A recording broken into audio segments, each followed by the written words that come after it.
téléspectateurs de la SMA Togo TV, loué soit Jésus-Christ.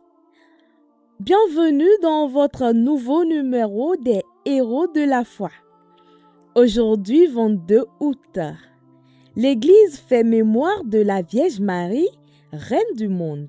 Les saintes de Dieu s'avancent vers le roi des cieux, à leur signe de joie, ils célèbrent sans fin celui qui donne vie.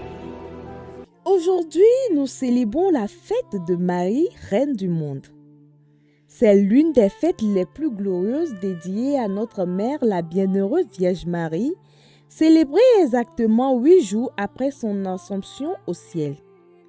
Selon la tradition de l'Église, le titre de reine appartient à Marie depuis les premiers siècles car son fils Jésus est le roi de l'univers.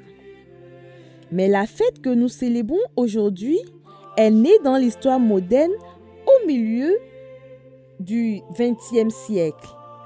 En effet, en 1954, alors que le monde sortait à peine des souffrances et de la Seconde Guerre mondiale et restait profondément divisé, le pape Pie XII voulut donner un signe de paix aux nations. Le 11 octobre 1954, il publia l'encyclique Ad Cali Reginam pour instituer officiellement cette fête universelle. Pie XII choisit d'abord la date du 31 mai pour couronner le mois de Marie. Plus tard, le pape Paul VI déplaça la fête du 22 août et laissa le 31 mai pour la fête de la Visitation. L'Église a voulu montrer ainsi le couronnement de Marie comme reine du monde et la suite logique de son élévation au ciel. Sa royauté n'est pas faite de pouvoir ou de domination, mais elle est une royauté de service, d'amour fraternel et de protection maternelle sur tous ses enfants de la terre.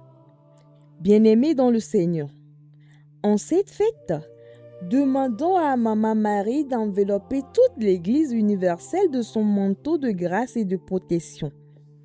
Qu'elle prie également pour toi, mon frère et ma sœur, toi qui célèbres ton anniversaire ou un événement heureux en ce jour. Et sur chacun de nous, d'abondantes bénédictions de paix et de joie profonde. Joyeuse fête à toi. Merci d'avoir suivi l'histoire du jour et rendez-vous demain pour une nouvelle histoire des saints.